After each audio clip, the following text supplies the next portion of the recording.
it's this vicious cycle that kicks into play. And the lymphatic system is supposed to kill bacteria, viruses, cancer cells, parasites, metabolic waste, cellular waste, like anything that's not supposed to be inside you that's supposed to get out. That's the primary system that's supposed to do it. And when you're under a lot of stress, you increase tension throughout the body. And when you increase tension throughout the body, you decrease how fluids move in the body.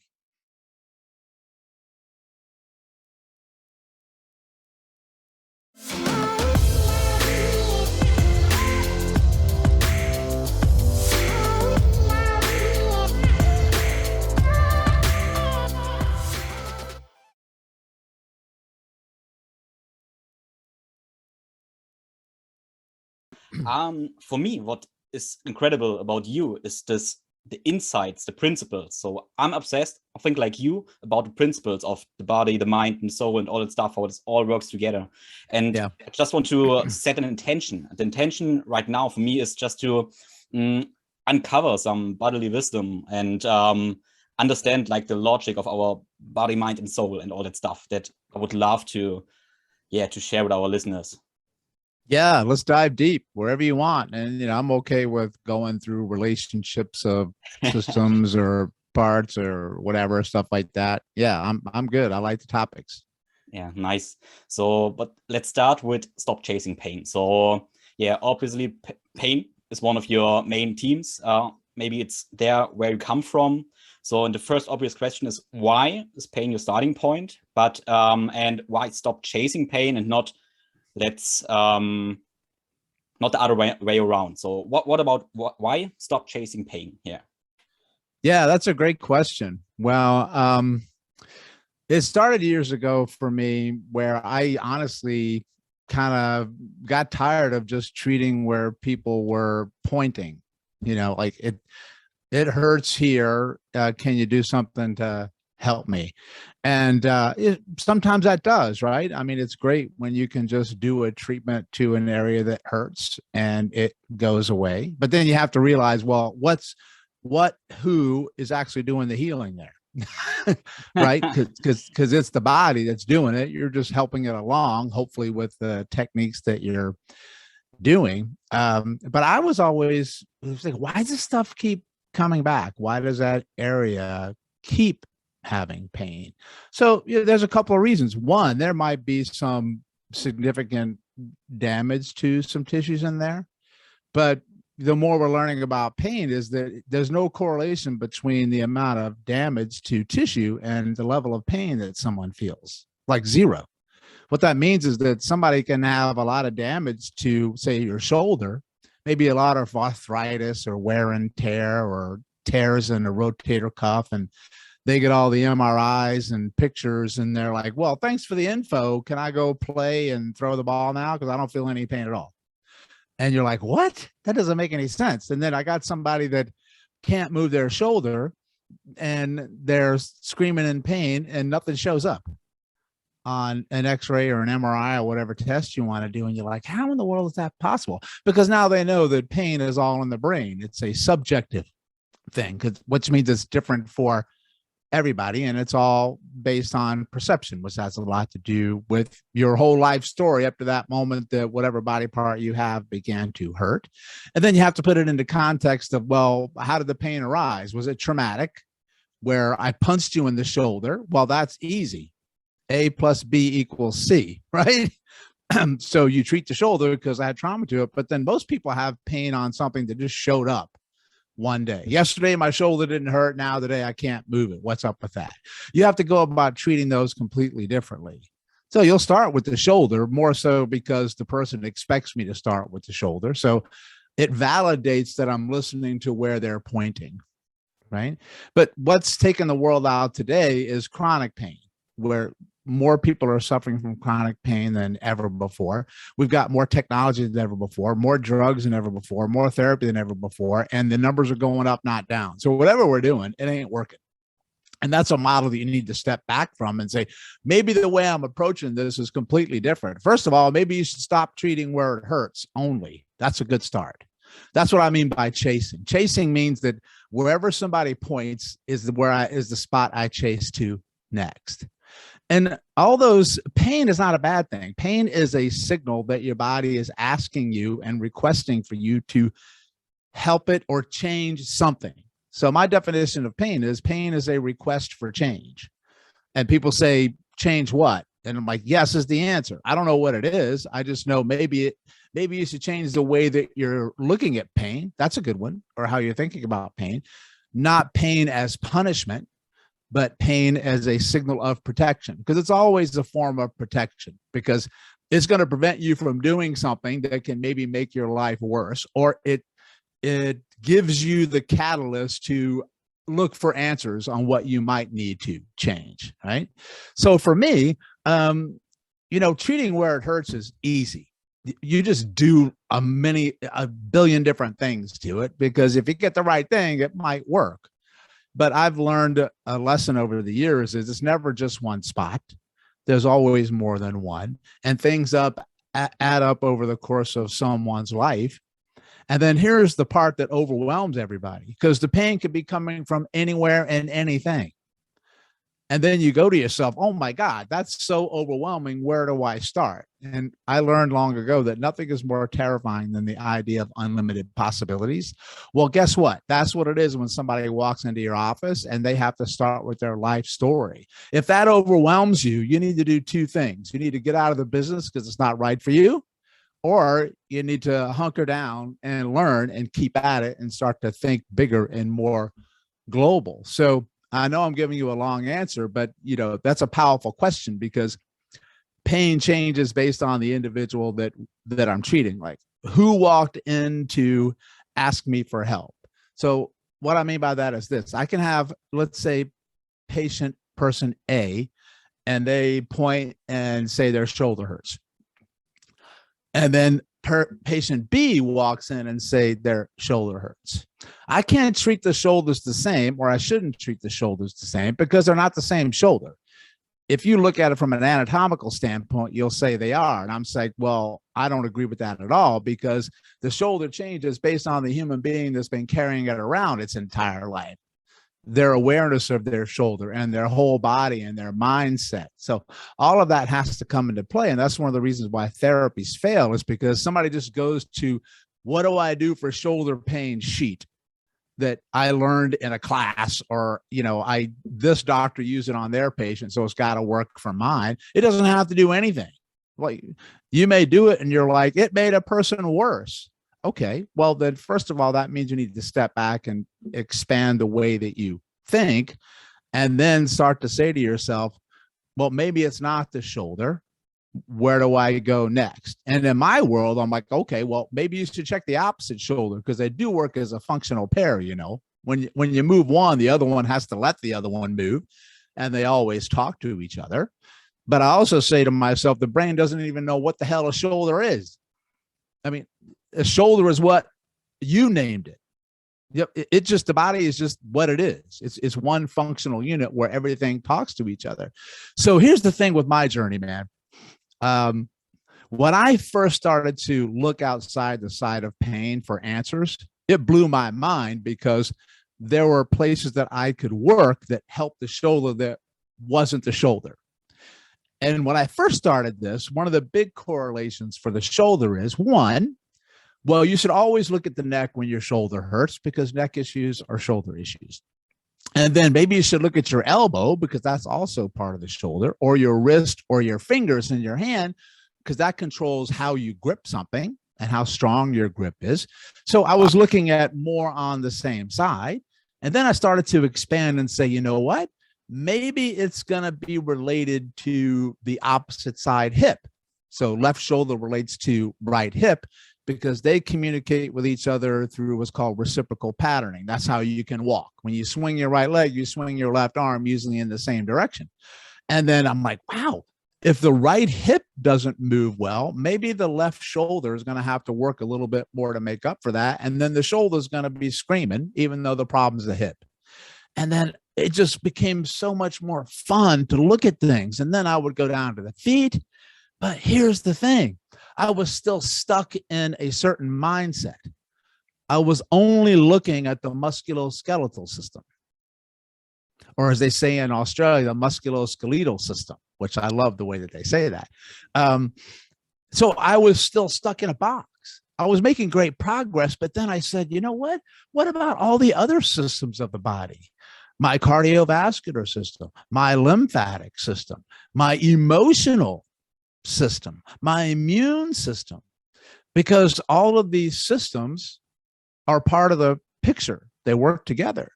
So here's my saying that I say all the time, and this changed everything that I do.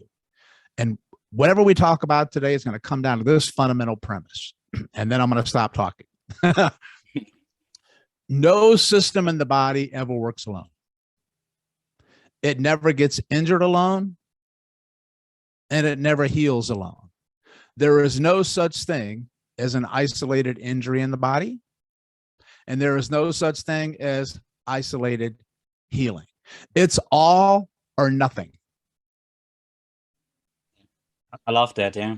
And it's interesting because first I'm a mechanical engineer, and I started to study sports science, and I'm all in the functional movement stuff, and yeah. But then I expanded too, and right now I'm consider myself as like holistic health person, something like that. And then I realized that everyone is a holistic health practitioner, because if we work as a functional movement expert, we always work on all systems. The difference is just if we are conscious about it or aren't conscious about it. And it's really, really interesting because I heard your podcast with your operator, and you talked about you're digging right now into Reiki a little bit. Yeah. And so I did, I think, Reiki for 3 years ago. I started do Reiki, and then it blew my mind because I wasn't sure what I was doing. If we treat the shoulder from a mechanical perspective, are we working with the life force energy and all that stuff? So I'm always thinking about what are we really doing? Maybe we think we train or treat the rotator cuff, but we are treating all systems, and what are we doing? So it's so interesting, you know? Yeah, well, first thing you have to remember is that you're always working with a human being. And it's not just tissue there. There's energy there, of course. One, you got biological energy. Right? That's just thermal processes happening, chemical processes happening, electrical processes happening. You know, that's the stuff that we monitor through our testing. So I plug you up to a monitor and it's either beeping or it's not. That means you're alive or you're dead. All right. I mean, that's energy. It just depends on how much energy you have and where your body is devoting the energy. Because the number one thing of your brain and your body is to not die. That's number one. Everything else is a distant second. It could care less, honestly, if you're happy or if you don't have pain. It's because that doesn't do you much good if you're dead. So that's top priority. And then it has to decide how it's going to use whatever available energy that you have to keep that process happening. So, but you also have whatever you want to call it, whatever you believe in, you know, a life force, a spirit force, a universe force. There's something out there, whether people want to admit it or not. Sometimes they just can't because they can't wrap their head around it. I just know is that why in the hell is in a split second somebody in front of you and alive? They might not be vibrant, but then a split second later, all you have is tissue that ain't moving, right? So that's energy, right? So whenever you speak to another human being, whenever you come close to another human being, particularly when you listen to another human being, that's really powerful, or you touch a human being, nothing will replace human touch. But it's also just the very act of getting close to the tissue and not touching. That's called exteroception, where you can get a sense of your body in relationship to the surrounding environment that's there. You influence the healing of that person, right? Even just thinking changes physiology, and that influences healing. I mean, everybody knows this innately. Like, you could be sitting completely alone in a room all by yourself, and you can change your physical state by what you choose to focus on.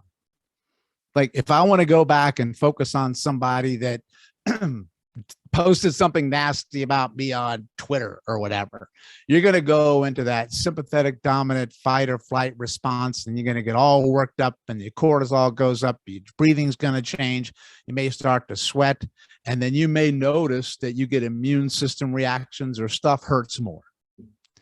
And nothing changed except what you decided to focus your attention on. And then you can flip that switch in a hot second. And then you can choose to focus not on that. How's that? So you focus on something different, and then all of a sudden, everything completely changes. Your breathing changes. Your pain might change. Why? Because pain is subjective. Pain is perception. It's what you choose to focus on. What is the meaning of the stimulus that's coming into your body, right? So that's why you can focus on something that's not ticking you off, which is not easy to do because you reflexively will go back to that. And then when you become better and stronger at not focusing on that, then you can start to change the meaning of what you're focusing on. Because you can do what I call re-meaning. Like, you can't change what happened to you, but you can change the meaning of what happened to you. So in case of that troll that hit you on Twitter, as opposed to coming at them, you think to yourself, well, I mean, what did that teach me about myself and how I'm responding to something? Or I'm going to go back and take a look at my tweet and see, could that have been misread by somebody? What was my tone in that thing? What was I ultimately trying to get across, right? And then that's the beautiful thing, because when you change your attention, then you change your intention, then you change your life, then you change physiology. And that's also why this is so powerful, man, is that relates to the feeling of pain. So there was a neuroscientist named Lorimer Moseley, and he's down in Australia, and he's brilliant. And he gave an example of about how pain can change based on the meaning of a stimulus, right? And we can control the meaning. We can control the narrative. It's not easy to do, because you're programmed in the matrix and you've been downloaded with everybody else's crap that you're carrying around. So he gave an example that this just hit home for me. He's walking in the Australian bush. And if you know anything about Australia, they have the most poisonous snakes and animals anywhere in the world. So you got to be careful. So already when you know that, you're going in under a threat response, right? You're walking along, la-di-da, talking to your friend, and you get a scrape along the outside of your right calf. It hurt. You lift your leg up and you rub it and you go, ow, and you look down and it's just a briar bush, a thorn bush. So you think, oh, okay, well, that's the stimulus. And then I'm feeling this pain. No big deal. I'm going to keep walking. But scenario B, you're walking along. You feel the exact same sensation, but you look down and now you see this snake withering around. The level of perception and threat is drastically different based on your context. So now you're thinking to yourself, oh my God, I'm going to die, or it's a snake and it's supposed to hurt more. And then all of a sudden your nervous system reacts. So what does that mean for me when I came across that? Is that two people can be in the same contextual environment and have two completely different reactions to what they're witnessing and what they're experiencing. And that can also change based on your relationship to pain. So if you think pain is punishment as opposed to pain is protection, that changes how much something hurts. And then you'll also go down a different path to find the answer. So when it's punishment, you get resentment and anger towards your body or to people trying to help you. But when it's protection, then you step back and then you ask a different question. Body, what do I need to give you? What are you not having now that you need, that I'm not listening to you with? That the only way you felt you can communicate with me what you need is by hurting me. Because there's been some signals a long time before that, before pain hit you. Pain is not the first thing to hit you. It's the last thing to hit you. Unless I punch you in the face. That's different. So your body has always tried for months, if not years, if not decades, to compensate and adapt and become resilient, because that's its job. So you don't feel pain. So what I'm telling you is this: if you feel pain today that you didn't feel yesterday, that just sort of shows up, and you've ruled out red flags, like I know my back's not hurting because there's cancer in my back, right? So you have to go through the test and see what's going on. That I'm going to contend that The back is probably where something ended up, not where it started. You start there, but then you peel the onion backwards. And then how do you get the answer to that? Well, one, I can look at you move. And two, I can touch the tissues, which tells me a lot. Or three, I have a novel idea. How about you spend an hour, if you can, sitting down and talking to the human being that's carrying around the tissue you want to work with, and you ask them about their life story or their environment, and then you start to learn a little bit about them. Then you're going to get your answer. So interesting. So as I like to call it the pain teacher. Paul Chek calls it the pain teacher. And I think way before the pain teacher is coming, there's like a pain whisperer or something like that. And it should be a great skill for everyone to listen to the pain whisperer. So I would be interested in your opinion. What are the first signs way before the back pain or something like that that show up that we should react on to avoid the back pain or something like that, or shoulder pain? That's a really good question, right? They're coming at you all the time, and they're not necessarily, I don't even like, here's the thing. A lot of people will call these dysfunctional things. They're not dysfunctional at all in my mind. They're highly freaking functional. Like, they're there for a reason, man. Your brain just doesn't do stuff because it's bored, and it doesn't do stuff by accident. It's really functional, and it's putting things in layers. And we have it all the time. I'll give you several of them. Decrease ranges of motion in your joints, right? Like your ankles, most people have ankles that don't move well. And some of that's being because you sit all damn day and you don't move. But your brain will also make joints not move if it doesn't feel you have the ability to control the movement that you would get from the ankle. You understand? So it just says, dude, I'm going to take the movement in your ankle away because I'm trying to protect you, because you're going to screw yourself up way more than you ever thought possible if I give you full range of motion in that ankle. Trust me. Tightness and tension in tissues that always keep coming back no matter how much you stretch them, right? A big one is brain fog. That's a huge one. My mental, I just feel like I'm not there. I'm a little bit more spacey than I did before. That's the number one sign of chronic inflammation throughout the system.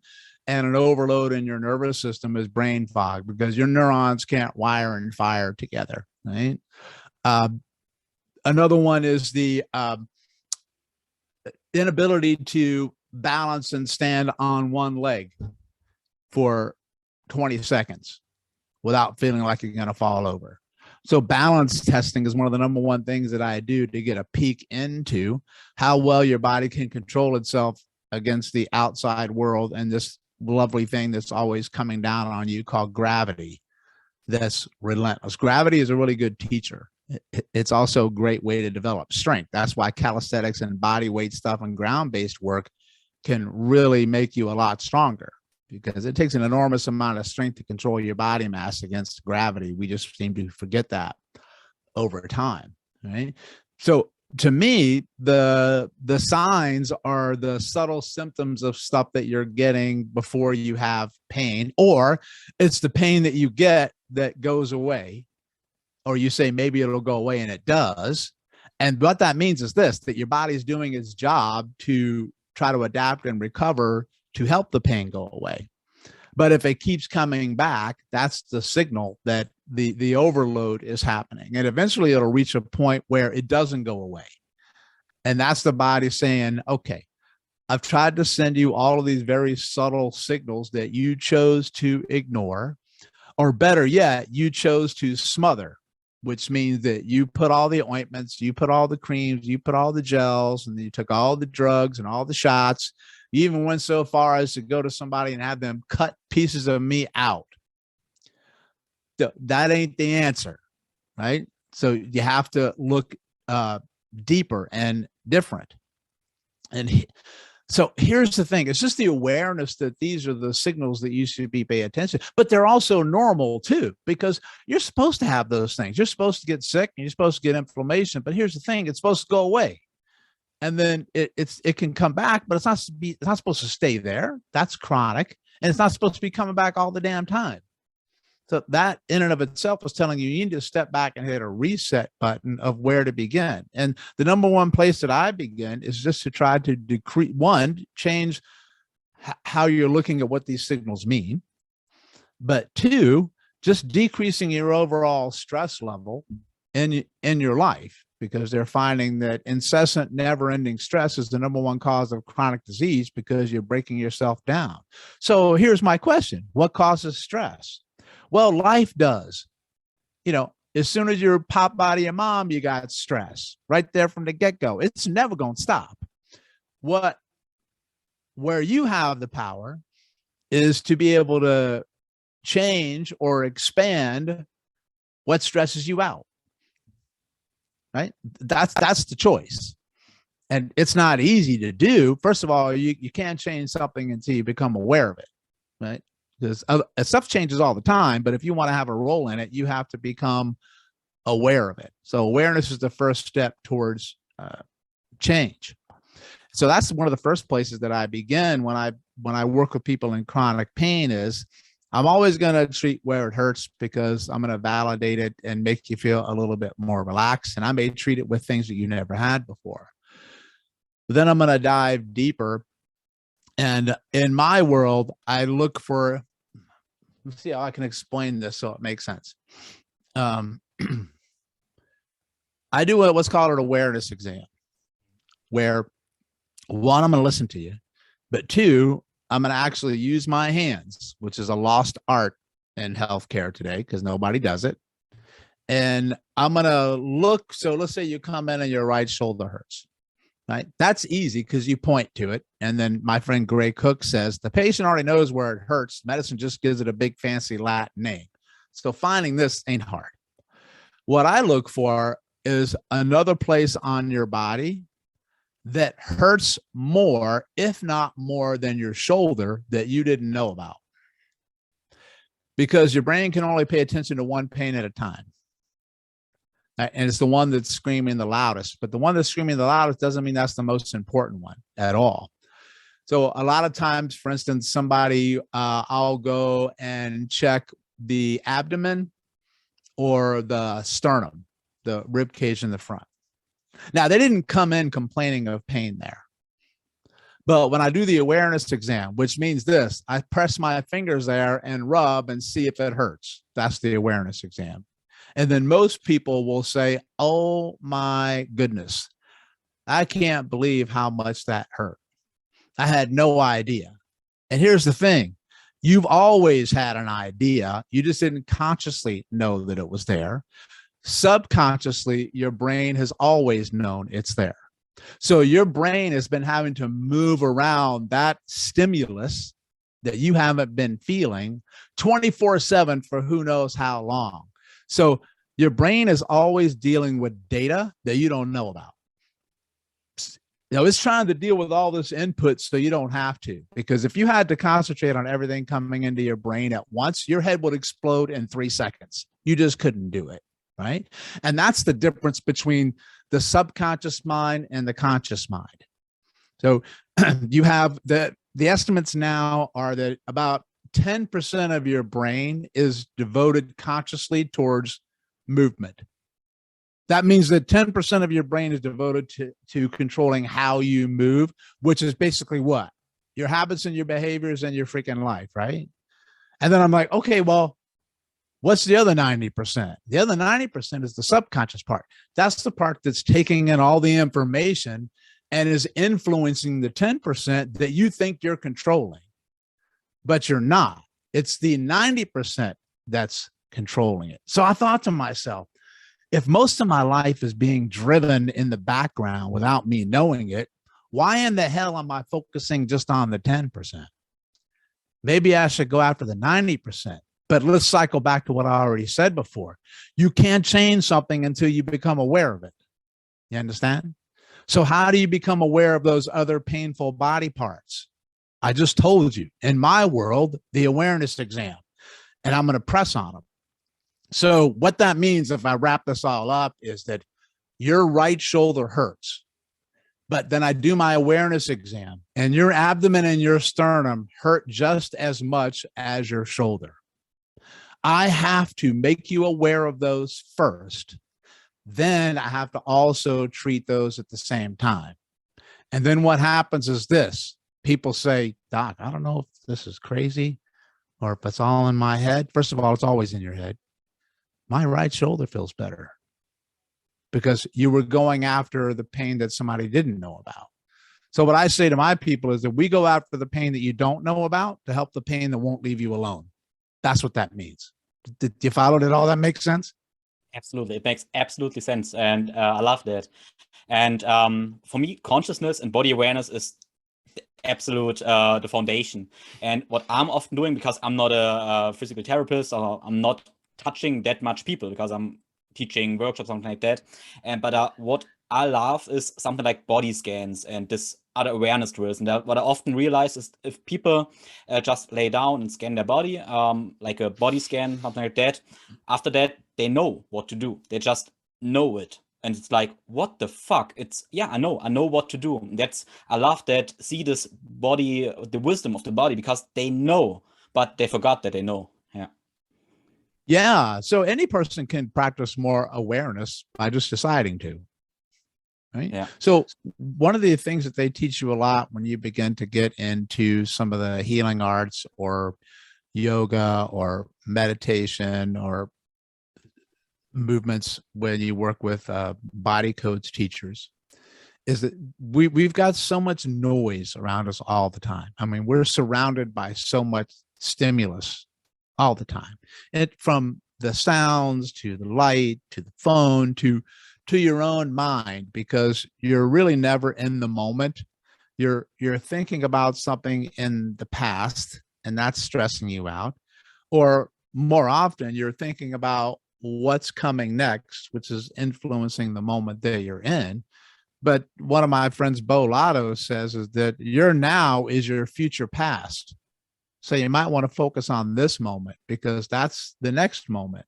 So you have to reset. When you can do that, that decreases stress because you're just here and you're nowhere else. And that's why these awareness drills or breathing work so well, because when you focus on breathing, you're focusing on breathing and you're not focusing on what happened yesterday or what's happening next or what just happened to tick you off. So they teach breathing, in through the nose and out through the mouth, or breathe in, what they call a cadence. Breathe in for 4, hold for 4, go out for 4. That's called box breathing.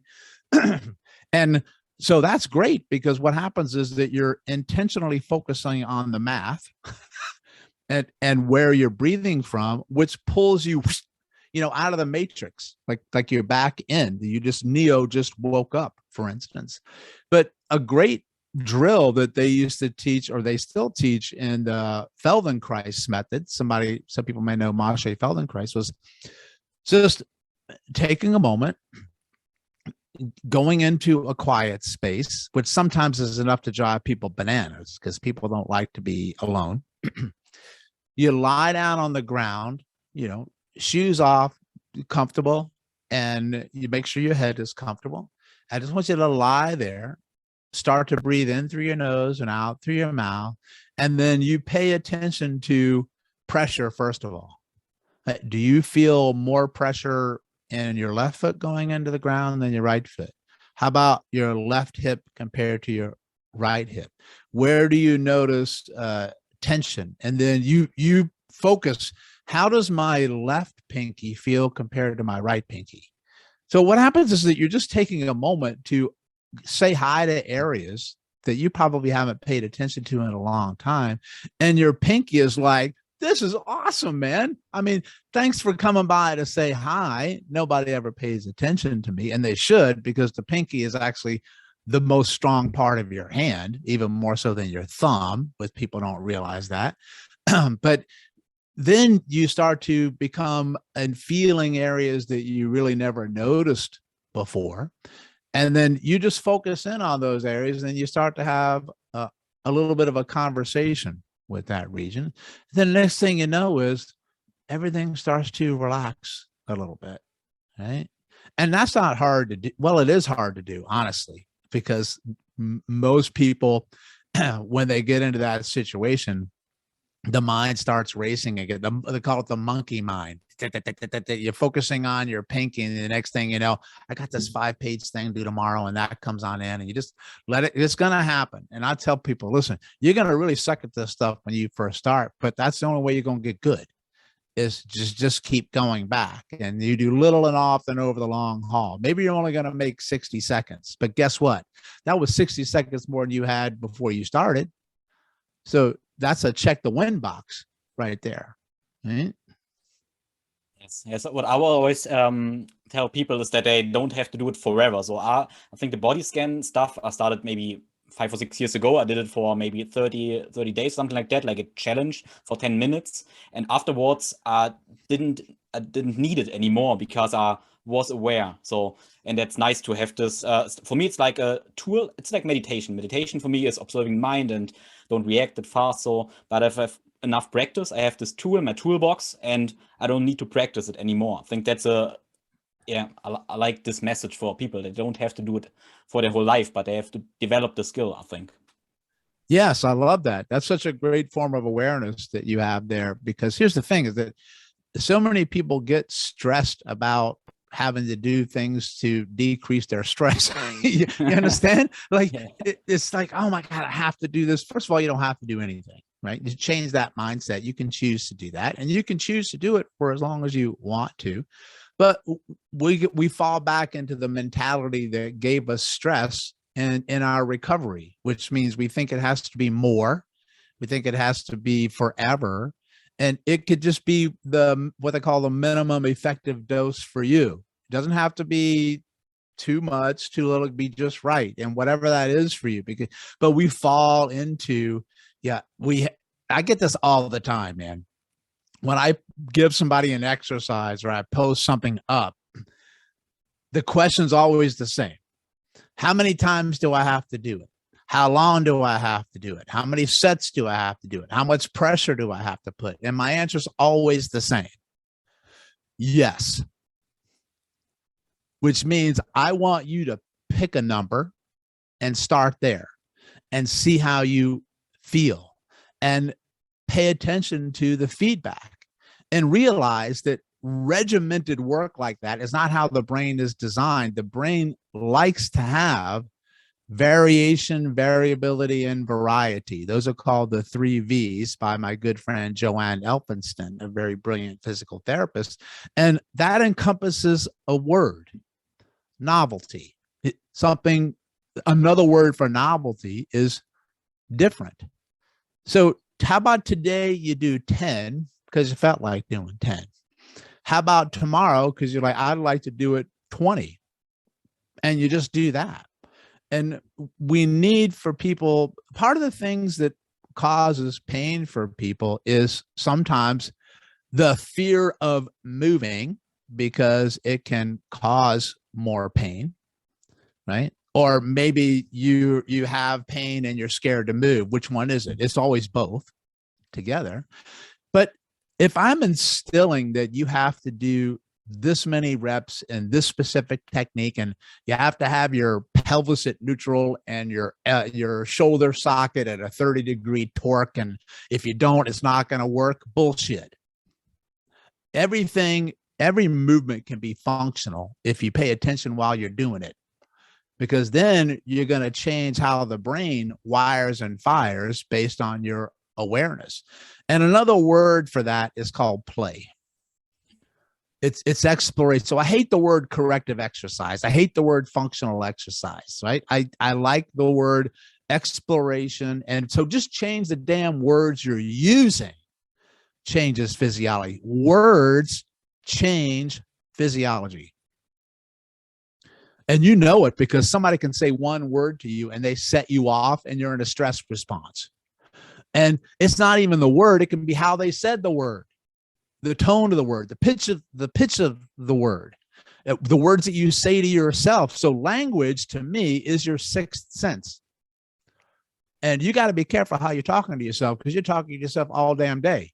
And that's why your environment that you live in, your social environment, your physical environment can impede your healing. You cannot get well in the same environment you became ill within. I can give you all the corrective exercises in the world, But if you go back to a toxic environment at home or at work, it ain't going to last very long. I'm sorry to tell you that, because you're just going back to the pebble in the shoe that you're not taking out of your shoe, right? And so that's where you sometimes have to step back and take an inventory of something. I had one of my mentors who was a motivational person, one of the pioneers. His name is Jim Rohn. And Jim Rohn said, you're the average of the 5 people that you spend the most time with. And I changed it up a little bit. And I said, actually, it's 4, because you're always number 1. You spend the most time with yourself. So you got to be careful how you talk about yourself, how you treat yourself. And then what you learn is that most of the time you're doing that because of the trash that somebody else uploaded in there from the matrix that you're carrying around, right? I've had people that as soon as they left a toxic relationship at work or at home, their pain went away. And I kid you not, it happens all the time. And I think about the world we're in right now. These last couple of years have been some of the most stressful things for human beings ever, or in at least a long time. And then you saw things skyrocket in relationship to mental illness, suicide, chronic pain, addictive behaviors, and stuff like that, because you just overloaded a person with stress, and you took away the power from them. And one of the things that I learned a long time ago is that I've always been looking at stress. Okay, what causes stress? Now, first of all, stress isn't bad. You need stress, because without stress, you would become weaker and you would die faster. It's just that you need a break from stress. You need the stress. You only become stronger and more resilient from stress when you can recover from the stress. Otherwise, that's known as overtraining, right? And it's the same thing with therapeutics. One of the reasons people don't get better is because they're doing too many therapies at one time. You're overloading the system, because you can have too many good things as well. Anybody who's ever been smothered in love, you know what I'm talking about, right? But the number one stressor for the human nervous system is one thing. It's uncertainty, not knowing, lack of control, inability to predict what comes next. That's not knowing, right? That is the number one, because here's the thing, you're hardwired to know, to predict, because in the past, not knowing means that you're probably not going to live long, right? Because you don't know what's around the corner. You don't know what's over the ridge. You don't know if something's going to jump out and eat you or not. So it's better to know than to not know. So in my work, the more I can do to help decrease your uncertainty and increase your certainty, the better it is. And I'm going to cycle back for one other thing, and then I'll take a break. But humans need uncertainty too.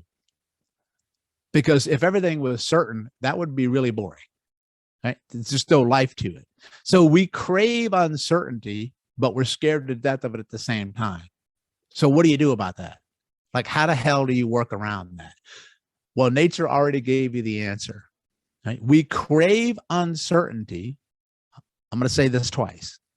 We crave uncertainty if there's a background of safety built into it. We crave uncertainty if there's a background of safety built into it.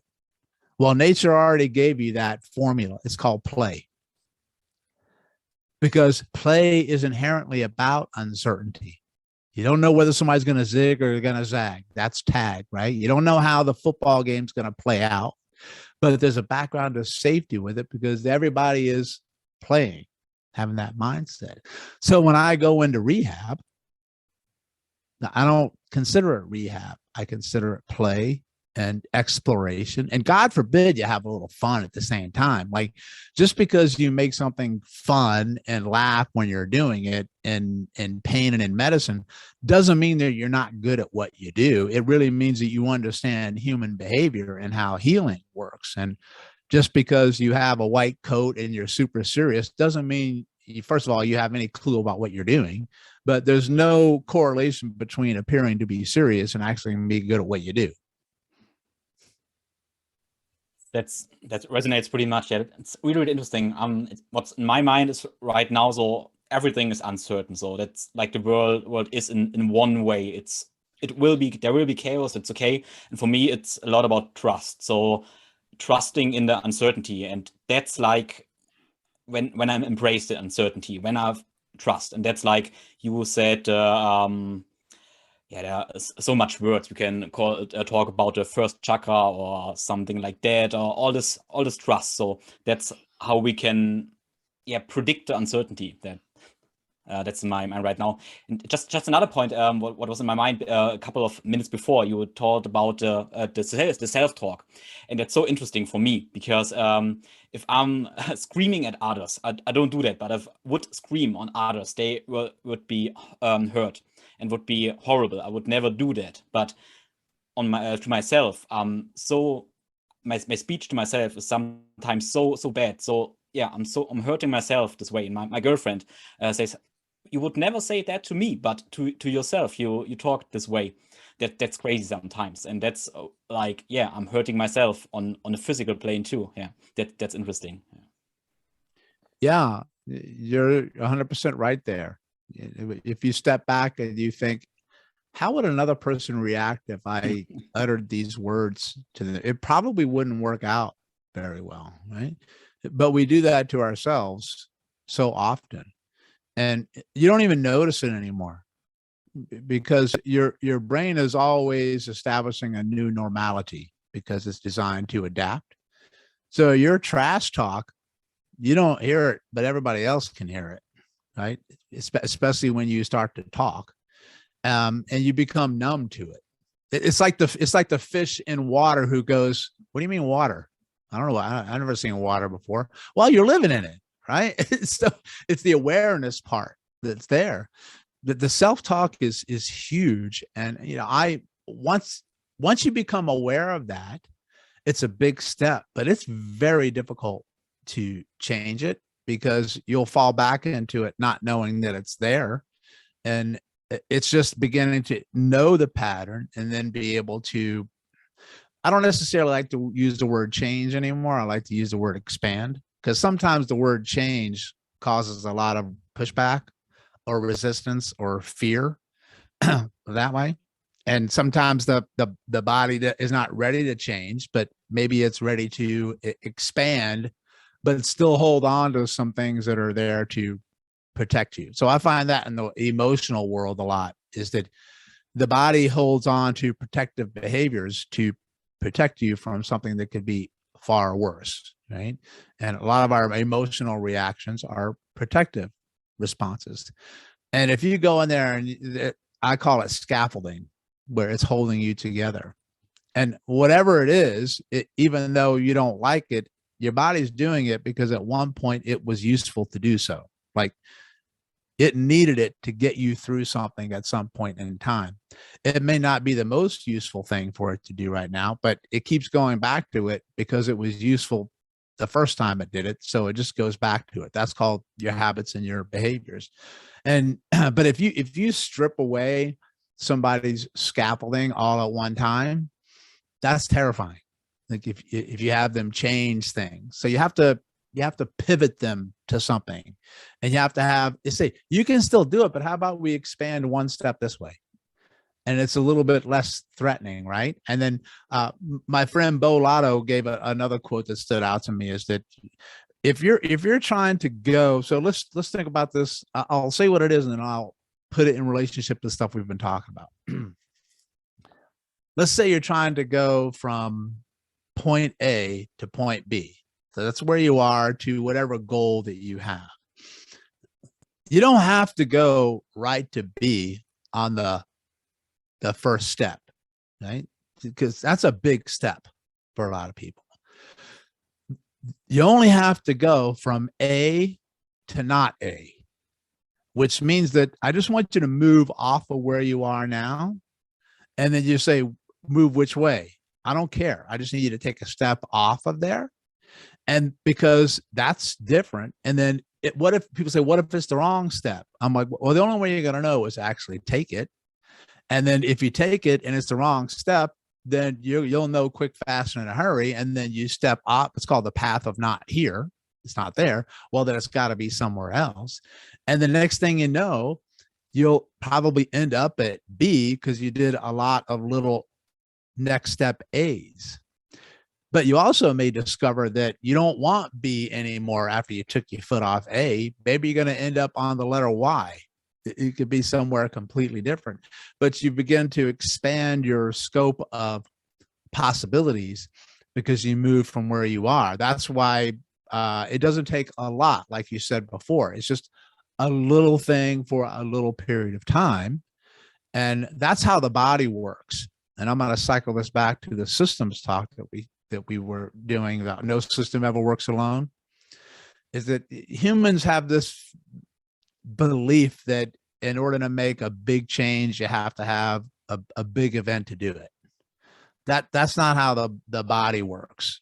So medicine looks at things as a Newtonian linear relationship where it's kind of like math, like A plus B equals C. Stimulus equals response, right? So small here, small output.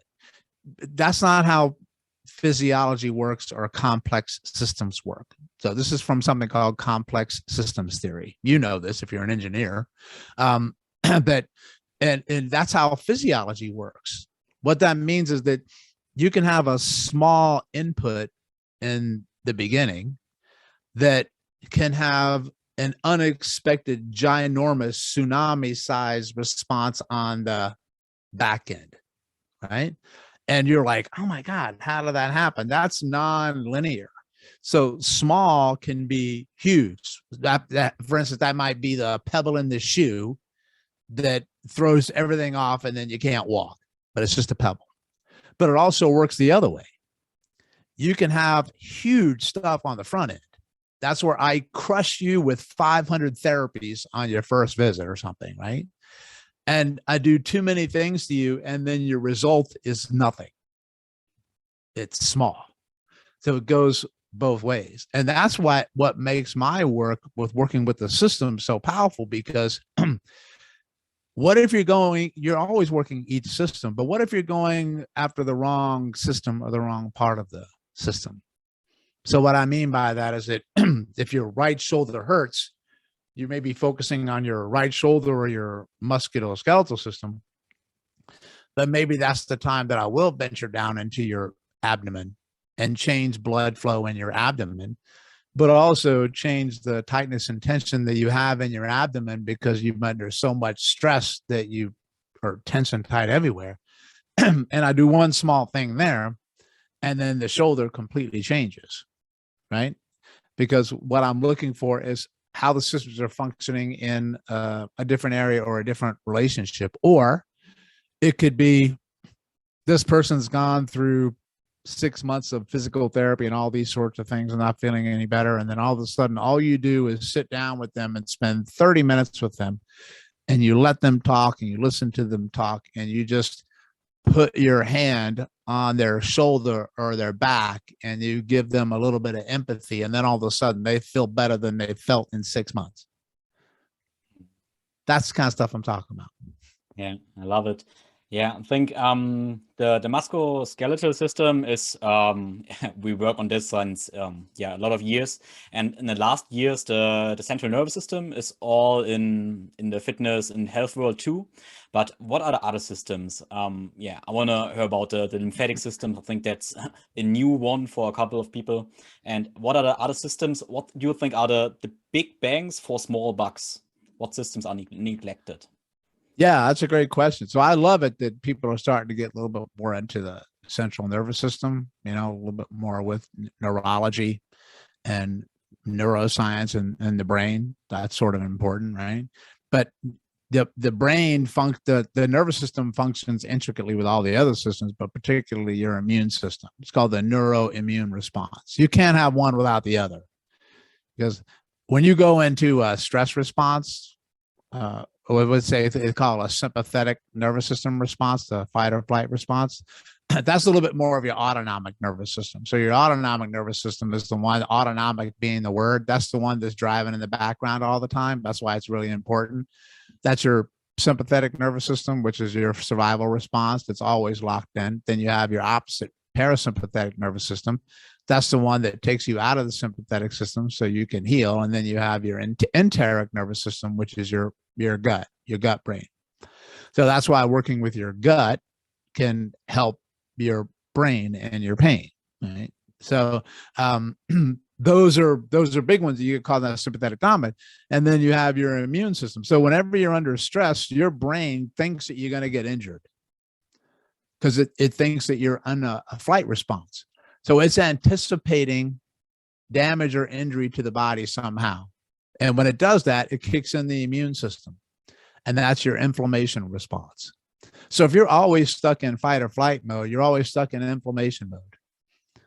And so your immune system begins to attack things. Attack what? Yes, it begins to attack you eventually because it just goes haywire because it's always on.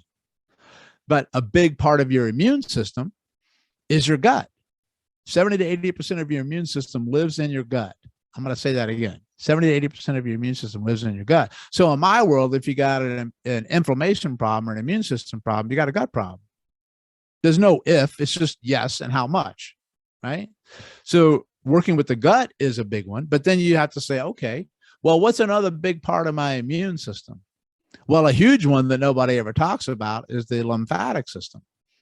And the lymphatic system is the most important system that people need to be working on purpose that they're not, because that's the number one part of your immune system. And its job is to basically clean the stuff inside of your body that's there, that got in there from outside and from inside out, right? It's the, I call it the sewage system of your body.